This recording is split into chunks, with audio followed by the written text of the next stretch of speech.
Hello friends, स्वागत है आप सभी का आपके अपने यूट्यूब चैनल पर। मैं अंकित सर आप सभी का हार्दिक स्वागत करता हूं। तो फ्रेंड्स, आज मैं डिस्कस करने वाला हूं बीएससी फर्स्ट ईयर के सेकंड सेमेस्टर की केमिस्ट्री के एक मोस्ट इंपॉर्टेंट पेपर के बारे में, जिसके बारे में फ्रेंड्स हम सभी ने कल कह सकते हैं कि टॉप 20 क्वेश्चन को बहुत ही अच्छे तरीके से डिस्कस किया था। आज फ्रेंड्स उसके आगे यानी कह सकते हैं 21 नंबर क्वेश्चन से बहुत ही अच्छे तरीके से जितने आगे के क्वेश्चन हैं उन सभी को हम लोग बहुत ही अच्छे तरीके से इस वीडियो के अंतर्गत डिस्कस करने वाले हैं। तो प्लीज़ मैं आपसे हार्दिक रिक्वेस्ट करता हूं कि प्लीज़ आप इस वीडियो के लिए बहुत ही अच्छे तरीके से अपने आप को तैयार कर लीजिए और नोटबुक और पेन को उठा लीजिए और जितने भी क्वेश्चन मैं इनकी कह सकता हूँ कि इस वीडियो के अंतर्गत बताने वाला हूँ उन सभी कह सकते हैं कि क्वेश्चन को अपने नोटबुक कॉपी में नोट करते हुए चलिए, क्योंकि फ्रेंड्स ये सभी के सभी क्वेश्चन काफ़ी इंपॉर्टेंट हैं। इन्हीं सारे क्वेश्चन का कह सकते हैं कि शार्ट टाइप क्वेश्चन के रूप में, लॉन्ग टाइप क्वेश्चन के रूप में, व कह सकते हैं कि जो वेरी शार्ट टाइप क्वेश्चन होते हैं उन सभी के रूप में फ्रेंड्स यही सारे क्वेश्चन कह सकते हैं कि बार बार रिवाइज हो रहे हैं। खासकर जो अवध यूनिवर्सिटी के छात्र हैं, लखनऊ यूनिवर्सिटी के छात्र हैं, सिद्धार्थ यूनिवर्सिटी के छात्र हैं और जो फ्रेंड्स बलिया यूनिवर्सिटी के छात्र हैं, इन छात्रों से मेरा खासकर अनुरोध है कि ये वीडियो को फ्रेंड्स कंप्लीटली लास्ट तक देखें, क्योंकि फ्रेंड्स बहुत ही अच्छे अच्छे पॉइंट इनके सेमेस्टर एग्जाम में देखने को इस बार मिल रहे हैं। तो देखते फ्रेंड्स, ज़्यादा कुछ बात ना करते हुए देखते हैं हमारा 21 नंबर क्वेश्चन कौन सा है। देन फ्रेंड्स आप लोग ध्यान देना, बहुत ही अच्छे तरीके से मैं आपसे को समझाऊंगा। देन फ्रेंड्स हमारा क्वेश्चन है कि which one of the following is used to make non stick cookware, यानी कह सकते हैं कि निम्नलिखित में से किसका उपयोग नॉन स्टिक कुकवेयर बनाने के लिए किया जाता है। जैसा कि फ्रेंड्स आप इन्हें नॉन स्टिक कुकवेयर का नाम जरूर से जरूर सुना होगा, तो जस्ट फ्रेंड्स वही एक क्वेश्चन पूछ रहा है कि जो नॉन स्टिक कुकवेयर होते हैं इनका उपयोग कह सकते हैं कि फ्रेंड्स किसको बनाने के लिए किया जाता है, या फ्रेंड्स कह सकते हैं कि निम्नलिखित में से फ्रेंड्स किसका उपयोग हम कर जो नॉन स्टिक कुकवेयर होते हैं उनको फ्रेंड्स बना सकते हैं। तो इसके अंतर्गत फ्रेंड्स आप ही को 4 ऑप्शन नजर आ रहे हैं। देन फ्रेंड्स इसके अंतर्गत हमारा जो सबसे पहला ऑप्शन है वो फ्रेंड्स हमारा है पीवीसी, यानी कह सकते हैं पॉलीविनाइल क्लोराइड। उसके बाद फ्रेंड्स हमारा सेकंड ऑप्शन है पॉलीस्टीरीन, यानी कह सकते हैं फ्रेंड्स हमारा सेकंड ऑप्शन है। उसके बाद फ्रेंड्स हमारा थर्ड ऑप्शन है पॉलीटेट्रा फ्लोरोएथिलीन, यानी कह सकते हैं फ्रेंड्स ये हमारा थर्ड ऑप्शन है। उसके बाद फ्रेंड्स हमारा फोर्थ ऑप्शन है नन ऑफ दी, फ्रेंड्स इनमें से कोई नहीं। तो इन चारों ऑप्शन को आप ध्यान से देखिए और उसके बाद फ्रेंड्स इसका करेक्ट ऑप्शन बताने का प्रयास कीजिए कि जो नॉन स्टिक कुकवेयर है इनमें से फ्रेंड्स किसका हम प्रयोग कर कह सकते हैं कि इसे बना सकते हैं। तो फ्रेंड्स मैं इसका आंसर आप ही को अपने मैंने कल बताया था कि टेलीग्राम चैनल पर जरूर से जरूर प्रोवाइड करा दूंगा। तो ये फ्रेंड्स देखते हैं हमारा 21 नंबर क्वेश्चन है। उसके बाद देखते हैं फ्रेंड्स हमारा 22 नंबर क्वेश्चन कौन सा है। देन फ्रेंड्स क्वेश्चन बहुत ही अच्छे लेवल के हैं, आप लोग ध्यान देना, बहुत ही अच्छे तरीके से आप सभी को समझ में आ जाएगा। तो देन फ्रेंड्स हमारा 22 नंबर क्वेश्चन क्या कह रहा है। तो देन फ्रेंड्स ये क्वेश्चन हमारा कह रहा है, आप लोग बहुत ही अच्छे तरीके से ध्यान देना कि bakelite is obtained from phenol bye reacting it with, यानी कह सकते हैं कि बेकेलाइट फिनॉल से अभिक्रिया करके प्राप्त किया जाता है। यानी कह सकते हैं कि जो बेकेलाइट होते हैं इनको फ्रेंड्स हम जब फिनॉल से कह सकते हैं कि रिएक्शन कराते हैं या फ्रेंड्स अभिक्रिया कराते हैं तो इनसे फ्रेंड्स आगे का हमें क्या प्राप्त होता है, क्या इससे मिलता है। तो इसके अंतर्गत फ्रेंड्स आप को 4 ऑप्शन नजर आ रहे होंगे, जिसके अंतर्गत फ्रेंड्स हमारा सबसे पहला ऑप्शन है वो फ्रेंड्स हमारा है एस्टल्डिहाइड, यानी कह सकते हैं कि इससे एस्टल्डिहाइड प्राप्त होता है। उसके बाद फ्रेंड्स हमारा सेकंड ऑप्शन है फॉर्मल्डिहाइड, यानी कह सकते हैं इससे फॉर्मल्डिहाइड प्राप्त होता है। उसके बाद फ्रेंड्स हमारा थर्ड ऑप्शन है क्लोरोबेंजीन, यानी कह सकते हैं इससे क्लोरोबेंजीन प्राप्त होता है। और उसके बाद फ्रेंड्स हमारा फोर्थ ऑप्शन है नन ऑफ दीज, फ्रेंड्स कहते हैं कि इनमें से कोई नहीं प्राप्त होता है।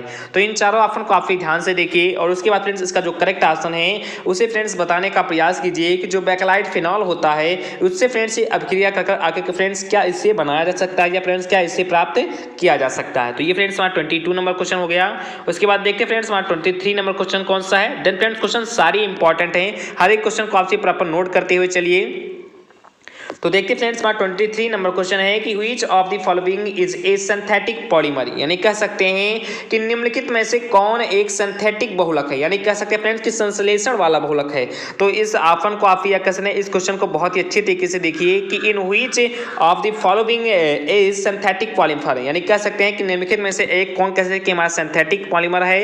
इसके अंतर्गत फ्रेंड्स हमारा सबसे पहला ऑप्शन है सेलुलोज, क्या फ्रेंड्स सेलुलोज कह सकते हैं कि सिंथेटिक पॉलीमर है। या फ्रेंड्स जो पीवीसी होता है क्या फ्रेंड्स ये सिंथेटिक पॉलीमर है। या जो फ्रेंड्स प्रोटीन होता है क्या फ्रेंड्स ये सिंथेटिक पॉलीमर है। या जो फ्रेंड्स कहते हैं कि न्यूक्लिक एसिड होता है क्या फ्रेंड्स ये सिंथेटिक पॉलीमर है। तो इन चारों ऑप्शन को आप बहुत ही ध्यान से देखिए और इसके बाद जो फ्रेंड्स इसका करेक्ट ऑप्शन है उसे फ्रेंड्स बताने का प्रयास कीजिए कि सिंथेटिक कह सकते हैं कि पॉलीमर निम्न में से कौन सा है।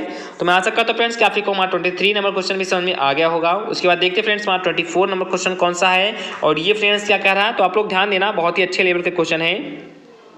देन फ्रेंड्स ये क्वेश्चन हमसे पूछ रहा है कि which of the following is a natural polymer, यानी कह सकते हैं कि निम्नलिखित में से कौन प्राकृतिक बहुलक है। या फिर निम्नलिखित में से बहुत सारे बहुलक आप को बताए जा रहे हैं, तो इन सभी बहुलक को आप ध्यान से देखिए और उसके बाद इसका फ्रेंड्स करेक्ट ऑप्शन बताने का प्रयास कीजिए कि इनमें से फ्रेंड्स कौन सा हमारा कह सकते हैं कि नेचुरल पॉलीमर है, यानी कह सकते हैं कि प्राकृतिक बहुलक है। इसके अंतर्गत फ्रेंड्स हमारा सबसे पहला ऑप्शन है पॉलिस्टर, यानी कह सकते हैं क्या फ्रेंड्स पॉलिस्टर हमारा कह सकते हैं कि नेचुरल कह सकते हैं पॉलीमर है। उसके बाद फ्रेंड्स हमारा सेकंड ऑप्शन है स्टार्च, यानी स्टार्च कह सकते हैं कि प्राकृतिक बहुलक है। या फ्रेंड्स नायलॉन 6 जो होता है ये फ्रेंड्स प्राकृतिक बहुलक है। या नन ऑफ दी फ्रेंड्स उपरोक्त में से कोई भी कह सकते हैं कि हमारा प्राकृतिक बहुलक नहीं है। तो इन चारों ऑप्शन को ध्यान से देखिए और उसके बाद फ्रेंड्स इसका करेक्ट ऑप्शन बताने का प्रयास कीजिए कि निम्नलिखित में कौन सा हमारा प्राकृतिक बहुलक है। उसके बाद देखते हैं फ्रेंड्स हमारा 25 नंबर क्वेश्चन कौन क्या कह रहा है, यानी फ्रेंड्स हमारा 25 नंबर क्वेश्चन क्या कह रहा है। तो देन फ्रेंड्स ये भी क्वेश्चन काफी इंपॉर्टेंट है, आप लोग ध्यान देना। ये फ्रेंड्स क्वेश्चन हमसे पूछ रहा है कि द मोनोमर ऑफ पीबीसी, यानी कह सकते हैं कि जो पॉलीविनाइल क्लोराइड होते हैं इसका फ्रेंड्स मोनोमर है, यानी फ्रेंड्स पीबीसी का मोनोमर है। पीबीसी का मोनोमर आपका फ्रेंड्स क्या है। इसके अंतर्गत फ्रेंड्स हमारा सबसे पहला ऑप्शन है क्या फ्रेंड्स एथिलीन होता है। एथाइलिन जो होता है ये फ्रेंड्स पीबीसी का मोनोमर है। या तो फ्रेंड्स विनाइल क्लोराइड होता है ये फ्रेंड्स कह सकते हैं कि पीबीसी का मोनोमर है। या फिर जो टेट्राफ्लोरोएथिलीन होता है ये फ्रेंड्स कह सकते हैं कि पीबीसी का मोनोमर है। या जो फ्रेंड्स स्टाइलिन होता है ये फ्रेंड्स पीबीसी का मोनोमर है। तो इन सभी ऑप्शन को आप बहुत ही ध्यान से देखिए और इसके बाद फ्रेंड्स इसका करेक्ट ऑप्शन बताने का प्रयास कीजिए कि जो फ्रेंड्स पीबीसी का मोनोमर आखिर निम्न में से कौन सा है। उसके बाद देखते हैं फ्रेंड्स हमारा 26 नंबर क्वेश्चन कौन सा है। आप लोग ध्यान देना, बहुत ही अच्छे लेवल का क्वेश्चन है। इसमें फ्रेंड्स ज़्यादातर जो क्वेश्चन देखने को मिल रहे हैं वो फ्रेंड्स आपके के जो पॉलीमर लेसन है यानी कह सकते हैं जो फ्रेंड्स बहुलक लेसन है उसी से फ्रेंड्स देखने को मिल रहे हैं। तो उस लेसन को आप लोग बहुत ही अच्छे तरीके से कंप्लीट कर लेंगे यानी प्रिपेयर कर लेंगे। उसके बाद देखते हैं फ्रेंड्स हमारा 20 कह सकते हैं 6 नंबर क्वेश्चन क्या कह रहा है। तो देन फ्रेंड्स ये क्वेश्चन कह रहा है कि terylene is a condensation polymer of ethylene glycol and, यानी कह सकते हैं कि टेरिलीन एथिलीन ग्लाइकॉल और का संघनन बहुलक है। यानी कह सकते हैं कि जो टेरिलीन एथिलीन ग्लाइकॉल का और निम्न में से किसका कह सकते हैं कि एक संघनन बहुलक है, जिसके अंतर्गत फ्रेंड्स आपको यहाँ पर 4 ऑप्शन नजर आ रहे हैं। इसके अंतर्गत देखते हैं फ्रेंड्स हमारा सबसे पहला और सबसे ज्यादा इंपॉर्टेंट कह सकते हैं फ्रेंड्स हमारा ऑप्शन कौन सा है। इसके अंतर्गत फ्रेंड्स हमारा सबसे पहला ऑप्शन है बेंजोइक एसिड का, यानी बेंजोइक एसिड को मिलाकर हम संघनन बहुलक प्राप्त करते हैं। या फ्रेंड्स कह सकते हैं कि जो थैलिक एसिड होती है इनको मिलाकर हम कहते हैं संघनन बहुलक प्राप्त करते हैं। या सैलिसिलिक जो एसिड होता है इनको मिलाकर हम संघनन बहुलक कैसे प्राप्त करते हैं। या कह सकते हैं कि टेरिथैलिक जो एसिड होती है इनको मिलाकर हम कह सकते हैं कि संघनन बहुलक प्राप्त करते हैं। तो इन चारों ऑप्शन को आप ध्यान से देखिए और इसके बाद फ्रेंड्स जो इसका करेक्ट ऑप्शन है उसे फ्रेंड्स बताने का प्रयास कीजिए। उसके बाद देखते हैं फ्रेंड्स हमारा 27 नंबर क्वेश्चन क्या कह रहा है। तो देन फ्रेंड्स ये भी क्वेश्चन काफी इंपॉर्टेंट है, आप लोग ध्यान देना कि F2C = CF2, यानी कह सकते हैं कि F2C = CF2 is a monomer of, यानी कह सकते हैं कि जो F2C = CF2 एक मोनोमर है। यानी कह सकते हैं कि जो F2C = जो CF2 है ये फ्रेंड्स एक मोनोमर है। तो किसका मोनोमर है। इसके अंदर फ्रेंड्स आपको 4 ऑप्शन नजर आ रहे हैं। क्या फ्रेंड्स कह सकते हैं कि ये टेफ्लॉन का मोनोमर है, या फ्रेंड्स नायलॉन 6 का मोनोमर है, या फ्रेंड्स जो ब्यूना 5 हैं उनका फ्रेंड्स मोनोमर है, या friends none of these, friends इनमें से किसी का मोनोमर नहीं है। तो आप लोग जरूर से ध्यान से देखिए फ्रेंड्स इन सारे ऑप्शन को और उसके बाद फ्रेंड्स इसका करेक्ट ऑप्शन बताने का प्रयास कीजिए कि जो F2C = CF2 है ये फ्रेंड्स आखिरकार निम्न में से किसका मोनोमर है। तो मैं आशा करता हूँ फ्रेंड्स कि आपको हमारा 27 नंबर क्वेश्चन भी समझ में आ गया होगा। उसके बाद देखते हैं फ्रेंड्स हमारा 28 नंबर क्वेश्चन क्या कह रहा है। आप लोग बहुत ही अच्छे तरीके से ध्यान देना, बहुत ही अच्छे लेवल के क्वेश्चन है। तो देन फ्रेंड्स हमारा 28 नंबर क्वेश्चन कह रहा है कि पॉलीफॉस्फेजीन, यानी कह सकते हैं कि पॉलीफॉस्फेजीन्स आर आल्सो कॉल्ड, यानी कह सकते हैं कि पॉलीफॉस्फेजीन्स को कहा जाता है, यानी निम्न में से क्या कहा जाता है। इसके अंतर्गत फ्रेंड्स हमारा सबसे पहला ऑप्शन है इनऑर्गेनिक पॉलीमर कहा जाता है, यानी अकार्बनिक बहुलक कहा जाता है। उसके बाद फ्रेंड्स हमारा सेकंड ऑप्शन है ऑर्गेनिक पॉलीमर, यानी कह सकते हैं कि कार्बनिक बहुलक कहा जाता है। उसके बाद फ्रेंड्स हमारा थर्ड ऑप्शन है फास्फोपॉलीमर, यानी कह सकते हैं कि फास्फो बहुलक कहा जाता है। या friends none of the, friends इनमें से कोई भी नहीं कहा जाता है। तो आप लोग जरूर से जरूर इसका आंसर बताने का प्रयास कीजिए कि जो पॉलीफॉस्फेजीन है इसको फ्रेंड्स आखिरकार क्या कहा जाता है। क्या फ्रेंड्स इनऑर्गेनिक पॉलीमर कहा जाता है, या ऑर्गेनिक पॉलीमर कहा जाता है, या फास्फोपॉलीमर कहा जाता है। फ्रेंड्स निम्न में से कोई भी नहीं कहा जाता है। तो इस क्वेश्चन को आप लोग बहुत ही अच्छे तरीके से समझ गए होंगे। उसके बाद देखते फ्रेंड्स हमारा 29 नंबर क्वेश्चन कौन सा है। और ये फ्रेंड्स क्वेश्चन सबसे ज्यादा बार हमारे कह सकते हैं कि सेमेस्टर एग्जाम में इस बार पूछा जा रहा है। तो इस कार से इस क्वेश्चन को आप लोग बहुत ही अच्छे तरीके से नोट कर लेना कि the catalyst used in the preparation of polysiloxanes is, यानी कह सकते हैं कि पॉलीसिलॉक्सेंस जो सिलॉक्सेंस होते हैं पॉलीसिलॉक्सेंस बनाने में प्रयुक्त होने वाला उत्प्रेरक है। यानी कह सकते हैं कि जो पॉलीसिलॉक्सेंस है इसको बनाने फ्रेंड्स कह सकते हैं कि किस उत्प्रेरक का, किस कैटालिसिस का कहते हैं कि उपयोग किया जाता है। इसके अंतर्गत फ्रेंड्स हमारा सबसे पहला जो ऑप्शन है वो फ्रेंड्स कहते हैं कि बेंजोइल पेरोक्साइड का है, या बेंजोइल पेरोक्साइड को कह सकते हैं कि लेकर फ्रेंड्स उत्प्रेरक के रूप में काम करता है।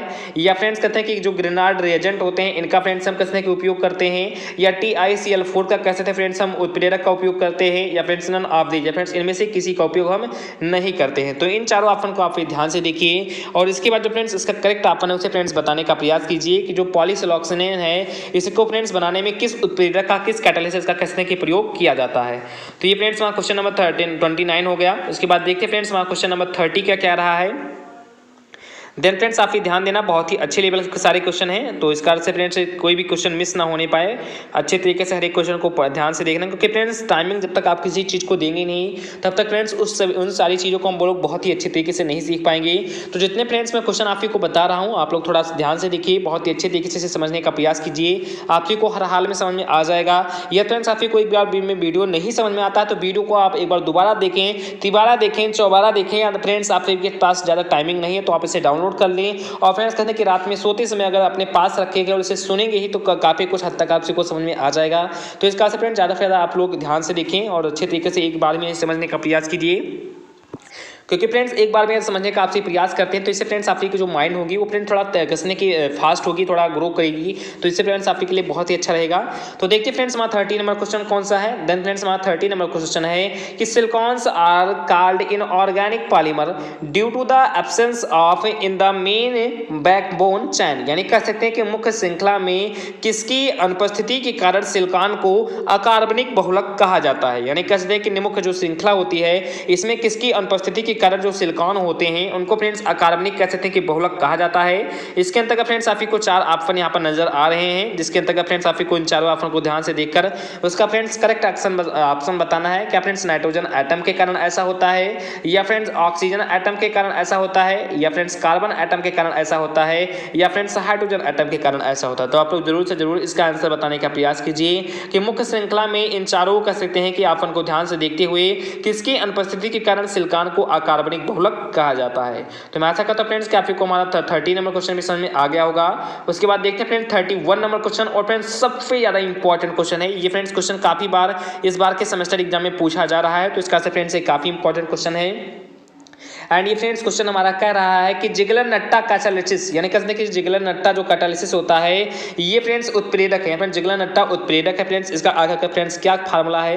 तो ये फ्रेंड्स काफी इंपॉर्टेंट है और इसे फ्रेंड्स जानना आपसे के लिए बहुत ज्यादा जरूरी भी है कि जिगलर नट्टा कैटालिसिस्ट इज, यानी कहते हैं कि जिगलर नट्टा उत्प्रेरक है, किसका उत्प्रेरक है। तो क्या फ्रेंड्स कहते हैं कि जो फ्रेंड्स उत्प्रेरक है इसका फ्रेंड्स फार्मूला है TiCl4, यानी कहते हैं कि TiCl4 इसका फार्मूला है, या फ्रेंड्स R3Al कहते हैं कि इसका फार्मूला है, या फ्रेंड्स R3Al/TiCl4 इसका कहते हैं कि फार्मूला है, या फ्रेंड्स R3V/TiCl3 यानी कहते हैं कि R3V/TiCl3 ये इसका फ्रेंड्स फार्मूला। तो आप लोग जरूर से जरूर इसका फ्रेंड्स आंसर बताने का प्रयास कीजिए कि जो जिगलर नट्टा कैटालिसिस होता है वो फ्रेंड्स निम्नलिखित में से कौन सा है।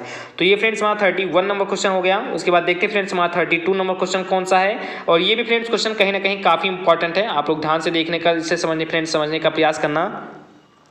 तो देन फ्रेंड्स हमारा 32 नंबर क्वेश्चन कह रहा है कि malachite green is obtained by the condensation of, यानी कह सकते हैं कि मैलाकाइट ग्रीन के संघनन के द्वारा, ये फ्रेंड्स मैलाकाइट जो ग्रीन होता है ये किसके संघनन के द्वारा कह सकते हैं फ्रेंड्स किया जाता है। तो ये फ्रेंड्स काफी इंपॉर्टेंट क्वेश्चन है, आप लोग बहुत ही अच्छी तरीके से ध्यान देना। इसके अंतर्गत फ्रेंड्स हमारा जो सबसे पहला ऑप्शन है वो फ्रेंड्स है बेंजल्डिहाइड एंड डाईमेथिलाइड, यानी कहते हैं कि डाईमेथिल एथिलीन जो होता है इसके कह सकते हैं फ्रेंड्स कहते हैं कि संघनन के द्वारा किया जाता है। इसके अंतर्गत फ्रेंड्स हमारा सेकंड ऑप्शन है कि फॉर्मेल्डिहाइड एंड डाईमेथिल एनिलीन, क्या फ्रेंड्स इसके संघनन के द्वारा किया जाता है। या फ्रेंड्स इसके अंतर्गत जो हमारा तीसरा ऑप्शन है जिसका फ्रेंड्स क्या नाम है, तो जिसका फ्रेंड्स यहाँ पर आपको बताया जा रहा है कि एस्टल्डिहाइड, यानी फ्रेंड्स क्या कि एस्टल्डिहाइड एंड कहते हैं कि डाईमेथिल एनिलीन के कारण फ्रेंड्स कहते हैं कि इसको संघनित किया जाता है, या फिर नन ऑफ दीज, फ्रेंड्स इनमें से किसी के द्वारा नहीं किया जाता है। तो इन चारों ऑप्शन को आप ध्यान से देखिए और उसके बाद जो फ्रेंड्स इसका करेक्ट ऑप्शन है उसे फ्रेंड्स बताने का प्रयास कीजिए। उसके बाद देखते फ्रेंड्स हमारा 33 नंबर क्वेश्चन क्या कह रहा है। तो देन फ्रेंड्स ये भी क्वेश्चन काफी इंपॉर्टेंट है, आप लोग ध्यान देना। ये फ्रेंड्स क्वेश्चन हम सभी को बता रहा है फ्रेंड्स, कह रहा है कि व्हिच इज बेसिक डाई, यानी कह सकते हैं कि कौन निम्नलिखित में से कौन सा हमारा बेसिक डाई है। फ्रेंड्स बेसिक कह सकते हैं फ्रेंड्स डाई होता है। तो इसके अंतर्गत फ्रेंड्स हमारा सबसे पहला ऑप्शन है कि जो एनिलीन येलो होता है, क्या फ्रेंड्स ये बेसिक डाई है, या फ्रेंड्स इंडिगो जो होता है क्या फ्रेंड्स ये बेसिक डाई है, या फ्रेंड्स कहते हैं कि एलिजरीन जो होता है फ्रेंड्स ये बेसिक डाई है, या friends none of these, friends इनमें से कोई भी बेसिक डाई नहीं है। तो इन चारों ऑप्शन को आप फिर ध्यान से देखिए और इसके बाद फ्रेंड्स इसका करेक्ट ऑप्शन बताने का प्रयास कीजिए कि in which of the following is a basic dye. तो ये फ्रेंड्स काफी इंपॉर्टेंट क्वेश्चन था। उसके बाद देखते हैं फ्रेंड्स हमारा 34 नंबर क्वेश्चन कौन सा है। तो फ्रेंड्स अब आगे के जितने क्वेश्चन आ रहे हैं बहुत ही छोटे क्वेश्चन आ रहे हैं और बहुत ही अच्छे लेवल के क्वेश्चन आ रहे हैं, तो आप लोग ध्यान देना। उसके बाद फ्रेंड्स हमारा 34 नंबर क्वेश्चन है कि which is a vat dye, यानी कह सकते हैं कि निम्नलिखित में हमारा कौन वेट डाई है। इसके अंतर्गत फ्रेंड्स हमारा जो सबसे पहला ऑप्शन है वो फ्रेंड्स है फिनोल्फथलीन, यानी कहते हैं कि फिनोल्फथलीन क्या फ्रेंड्स वेट डाई है, या जो फ्रेंड्स इंडिगो होता है फ्रेंड्स ये वेट डाई है, या फ्रेंड्स जो एलिजरीन होता है ये फ्रेंड्स वेट डाई है, या friends none of these, friends इनमें से कोई जो नहीं है ये फ्रेंड्स हमारा वेट डाई है। तो इन चारों ऑप्शन को आप ध्यान से देखिए और इसके बाद जो फ्रेंड्स इसका करेक्ट ऑप्शन है उसे फ्रेंड्स बताने का प्रयास कीजिए। उसके बाद देखिए फ्रेंड्स वहाँ 35 नंबर क्वेश्चन क्या कह रहा है। तो देन फ्रेंड्स ये भी क्वेश्चन काफी हद तक काफी इंपॉर्टेंट है, आप लोग जरूर से जरूर इसे भी नोट कर लेना। तो देन फ्रेंड्स हमारा 35 नंबर क्वेश्चन है, आप लोग ध्यान देना कि to which class of dyes does phenolphthalein belong, यानी कह सकते हैं कि फिनोल्फथलीन किस वर्ग के डाई से संबंधित है। इसके अंतर्गत फ्रेंड्स हमारा जो सबसे पहला ऑप्शन है वो फ्रेंड्स कहते हैं कि थैलीन डाई के कह सकते हैं वर्ग से संबंधित है, या फ्रेंड्स जो एजो डाई होते हैं इनके वर्ग से संबंधित है, या जो फ्रेंड्स नाइट्रो डाई होते हैं इनके कह सकते हैं कि वर्ग से संबंधित है, या friends none of these, friends इनमें से किसी के कह सकते हैं कि वर्ग से संबंधित नहीं है। तो इन चारों ऑप्शन को आप ध्यान से देखिए और उसके बाद जो फ्रेंड्स इसका करेक्ट ऑप्शन है उसे फ्रेंड्स बताने का प्रयास कीजिए कि जो फ्रेंड्स फिनोल्फथलीन है वो किस वर्ग के डाई से क्या है फ्रेंड्स तो संबंधित है। तो मैं आशा करता हूं फ्रेंड्स कि आपको हमारा 35 नंबर क्वेश्चन भी समझ में आ गया होगा। उसके बाद देखते हैं फ्रेंड्स हमारा 36 नंबर क्वेश्चन क्या कह रहा है। तो देन फ्रेंड्स ये भी काफी हद तक काफी इंपॉर्टेंट क्वेश्चन है, आप लोग ध्यान देना कि एजो ग्रुप इज, यानी कह सकते हैं कि एजो ग्रुप है, या फ्रेंड्स एजो ग्रुप निम्नलिखित में से कौन सा है। तो इसके अंतर्गत फ्रेंड्स हमारा सबसे पहला ऑप्शन है कि जो CH2 सिंगल बॉन्ड NH2 है ये फ्रेंड्स कहते हैं कि फ्रेंड्स हमारा एजो ग्रुप है, या friends single bond N double bond N single bond ये फ्रेंड्स कहते हैं कि हमारा फ्रेंड्स एजो ग्रुप है, या फ्रेंड्स सिंगल बॉन्ड NO जो होता है ये फ्रेंड्स हमारा एजो ग्रुप है, फ्रेंड्स सिंगल बॉन्ड NO2 ये फ्रेंड्स हमारा एजो ग्रुप है। तो इन चारों ऑप्शन को आप ध्यान से देखिए और इसके बाद जो फ्रेंड्स इसका करेक्ट ऑप्शन है उसे फ्रेंड्स बताने का प्रयास कीजिए कि निम्नलिखित में हमारा फ्रेंड्स कौन सा एजो ग्रुप है। उसके बाद देखते हैं फ्रेंड्स हमारा 37 नंबर क्वेश्चन कौन सा है, और ये फ्रेंड्स सबसे ज्यादा इंपॉर्टेंट क्वेश्चन है। तो प्लीज इस कार्ड से आप लोग इसी भी डाउनलोड करना कि कहीं नोट कर लेना फ्रेंड्स, अच्छे तरीके से लिख लेना कि व्हाट इज या व्हिच इज मोनोसैकेराइड, यानी कह सकते हैं कि मोनोसैकेराइड निम्नलिखित में से कौन सा है। जिसके अंतर्गत फ्रेंड्स हमारा सबसे पहला ऑप्शन है जो फ्रेंड्स ग्लूकोज होता है, क्या फ्रेंड्स ये मोनोसैकेराइड होता है, या जो फ्रेंड्स फ्रक्टोज होता है ये फ्रेंड्स मोनोसैकेराइड होता है, या friends both A and B, या फ्रेंड्स दोनों के दोनों मोनोसैकेराइड होता है, या फ्रेंड्स नन ऑफ दीज, या फ्रेंड्स इनमें से कोई नहीं हमारा कहते हैं कि मोनोसैकेराइड होता है। तो इन चारों ऑप्शन को काफी ध्यान से देखिए और इसके बाद फ्रेंड्स इसका करेक्ट ऑप्शन है उसे फ्रेंड्स बताने का प्रयास कीजिए कि निम्नलिखित में हमारा कौन सा मोनोसैकेराइड है। तो देखते फ्रेंड्स आपसे को ये भी क्वेश्चन समझ में आ गया होगा। उसके बाद देखते फ्रेंड्स हमारा 38 नंबर क्वेश्चन को क्या कह रहा है, और ये भी फ्रेंड्स काफी हद तक काफी इंपॉर्टेंट क्वेश्चन है, आप लोग जरूर से जरूर इसे भी नोट कर लेना कि cane sugar on hydrolysis gives, यानी कह सकते हैं कि हाइड्रोलिसिस पर शुगर देता है। जो शुगर होता है फ्रेंड्स ये हाइड्रोलिसिस पर आकर फ्रेंड्स क्या देता है, कह सकते हैं फ्रेंड्स इसके अंदर आपको 4 ऑप्शन नजर आ रहे हैं कि जो शुगर होता है ये हाइड्रोलिसिस पर ग्लूकोज फ्रक्टोज देता है, क्या फ्रेंड्स इसका राइट ऑप्शन है, या फ्रेंड्स फ्रक्टोज देता है ये फ्रेंड्स इसका राइट ऑप्शन है, या फ्रेंड्स ग्लूकोज लैक्टोज देता है ये फ्रेंड्स इसका राइट ऑप्शन है, या friends none of these, friends इनमें से कोई नहीं ये फ्रेंड्स इसका राइट ऑप्शन है। तो इन चारों ऑप्शन को आप ध्यान से देखिए और इसके बाद जो फ्रेंड्स इसका करेक्ट ऑप्शन है उसे फ्रेंड्स बताने का प्रयास कीजिए कि हाइड्रोलिसिस पर शुगर आकर फ्रेंड्स क्या देता है। तो देन फ्रेंड्स ये हमारा 38 नंबर क्वेश्चन था। उसके बाद देखते हैं फ्रेंड्स हमारा 39 नंबर क्वेश्चन कौन सा है। तो देन फ्रेंड्स हमारा 39 नंबर भी क्वेश्चन कहीं ना कहीं काफी इंपॉर्टेंट है, आप लोग ध्यान देना कि ग्लिसरीन इज, यानी कहते हैं कि ग्लाइसिन है। तो फ्रेंड्स ग्लाइसिन है ये फ्रेंड्स आखिर क्या होता है, इससे फ्रेंड्स हम आपसे क्या समझते हैं। तो ये फ्रेंड्स मैं आपको बाद में बताऊंगा कि ग्लाइसिन क्या होता है। आप लोग इसका फ्रेंड्स फार्मूला देखने में फार्मूला देख के बताइए कि ग्लाइसिन का आखिर फ्रेंड्स निम्नलिखित में से फार्मूला कौन सा है। तो इसके अंतर्गत फ्रेंड्स हमारा सबसे पहला ऑप्शन है NO2CH2CH2COOH, ये फ्रेंड्स क्या कहते हैं कि ग्लाइसिन का फार्मूला है, या फ्रेंड्स NO2CH2COOH कह सकते हैं फ्रेंड्स ये ग्लाइसिन ग्लाइसिन का फार्मूला है, या फ्रेंड्स NH2CH2COOH कह सकते हैं फ्रेंड्स ये इसका फार्मूला है, या friends none of the, friends इनमें से कोई नहीं इसका फार्मूला है। तो इन चारों ऑप्शन को काफी ध्यान से देखिए और उसके बाद जो फ्रेंड्स इसका करेक्ट ऑप्शन है उसे फ्रेंड्स बताने का प्रयास कीजिए। उसके बाद फ्रेंड्स हमारा जहां तक है इस वीडियो का लास्ट क्वेश्चन है, क्योंकि फ्रेंड्स इसके बाद अब क्वेश्चन बचे नहीं है, तो ये फ्रेंड्स हमारा 40 नंबर क्वेश्चन है कि इस वीडियो का लास्ट क्वेश्चन है। आप लोग बहुत ही अच्छे तरीके से ध्यान दें और इसका फ्रेंड्स आंसर भी बताने का प्रयास कीजिए। इस क्वेश्चन को सबसे पहले हम समझते हैं कि ये क्वेश्चन आकर फ्रेंड्स पूछ क्या रहा है। तो ये फ्रेंड्स क्वेश्चन हमारा पूछ रहा है कि an aqueous solution of glycine is neutral because of the formation of, यानी कहते हैं कि ग्लाइसिन का जलीय विलयन किसके बनने के कारण उदासीन होता है, यानी an aqueous solution of glycine is neutral because of the formation of. तो इसके अंतर्गत फ्रेंड्स आपको 4 ऑप्शन दिखाई दे रहे हैं। इन चारों ऑप्शन को काफी ध्यान से देखिए कि जो कार्बे आयन होता है फ्रेंड्स, क्या कि जो कार्बे आयन होता है इनके कारण फ्रेंड्स ये उदासीन होते हैं, या फिर ज्यूटर आयन होते हैं इनके कारण फ्रेंड्स ये उदासीन होते हैं, या फ्रेंड्स कार्बोनियम आयंस के कारण ये उदासीन होते हैं, या फिर जो फ्री रेडिकल्स होते हैं फ्रेंड्स इनके कारण ये किस तरह के उदासीन होते हैं। तो इन चारों ऑप्शन को काफी ध्यान से देखिए और इसके बाद फ्रेंड्स इसका करेक्ट ऑप्शन बताने का प्रयास कीजिए कि निम्नलिखित में से किसके कारण कह सकते हैं कि ये उदासीन होते हैं। तो मैं आशा करता हूँ फ्रेंड्स कि आज की इस वीडियो के अंतर्गत मैंने जो फ्रेंड्स आपको टॉप 20 क्वेश्चन समझाए हैं समझ में आ गया होगा। ये फ्रेंड्स आपने थोड़ा बहुत ध्यान दिया होगा फ्रेंड्स और वीडियो के लास्ट में अगर ठहरे रह गए होंगे, बहुत ही अच्छे तरीके से देख रहे होंगे फ्रेंड्स वीडियो, तो मैं आशा करता हूँ फ्रेंड्स कि आपको 70% तो फ्रेंड्स कम से कम समझ में एक बार में ही आ गया होगा। और फ्रेंड्स अगर आपको वीडियो को देख लेंगे दोबारा तो 100 के 110% आपको समझ में आ जाएगा। तो फ्रेंड्स एक वीडियो को कम से कम 2 बार आप लोग जरूर से जरूर देखा करें, जिससे फ्रेंड्स आपका रिवीजन काफी बेहतर से बेहतर तरीके से हो जाए। तो मैं आशा करता हूँ फ्रेंड्स कि आज का ये वीडियो आपको अच्छा लगा होगा। और साथ ही साथ फ्रेंड्स जिन मेरे भाइयों बहनों ने किसने अभी तक सफलता बैच को ज्वाइन नहीं किया है तो सफलता बैच को ज्वाइन कर लें। उसके अंतर्गत फ्रेंड्स काफी सारे प्रैक्टिस सेट, काफी सारे पेपर, काफी सारे PDF और जितने भी आपके यूनिट हैं उन सभी के जितने डाउट हैं उन सभी को बहुत ही अच्छी तरीके से क्लियर कराया जा रहा है। खासकर फ्रेंड्स मैंने जो ये बैच है वो फ्रेंड्स फर्स्ट सेमेस्टर वाले छात्रों के लिए बनाया है। तो आपके जो छोटे भाई बहन हैं उनको फ्रेंड्स आप लोग जरूर से जरूर बताएं कि इस बैच के अंतर्गत आपको बहुत ही बेहतर से बेहतर तरीके से तैयारी कराई जाती है। साथ ही साथ फ्रेंड्स मैं आपको बता दूं कि 3rd सेमेस्टर के लिए मैं फ्रेंड्स में बहुत ही जल्द एक कह सकते हैं कि फ्रेंड्स बैच कसने की फ्रेंड्स लगाने वाला हूं या फ्रेंड्स चलाने वाला हूं, तो आप लोग जरूर से जरूर उसे भी ज्वाइन कर सकते हैं। बहुत ही बेहतर बैच आपके लिए आएगा। तो फ्रेंड्स आपको वीडियो अच्छा लगा और समझ में आ गया हो तो प्लीज फ्रेंड्स इस यूट्यूब चैनल को जिस पर आप फ्रेंड्स प्रेजेंट टाइम में हैं आप फ्रेंड्स BSc क्लासेज और अंकित लेक्चर, यही फ्रेंड्स दोनों के दोनों यूट्यूब चैनल हैं, इन दोनों चैनल पर आप लोग जरूर से जरूर सब्सक्राइब कर लीजिए और बगल में आए बेल नोटिफिकेशन को भी प्रेस कर लीजिए, जैसे जो फ्रेंड्स वीडियो की आने वाली नोटिफिकेशन है वो फ्रेंड्स प्रॉपर आपको मिलती रहे। तो चलिए फ्रेंड्स मिलते हैं अपने नेक्स्ट पार्ट में, नेक्स्ट वीडियो में। जय हिंद, जय भारत।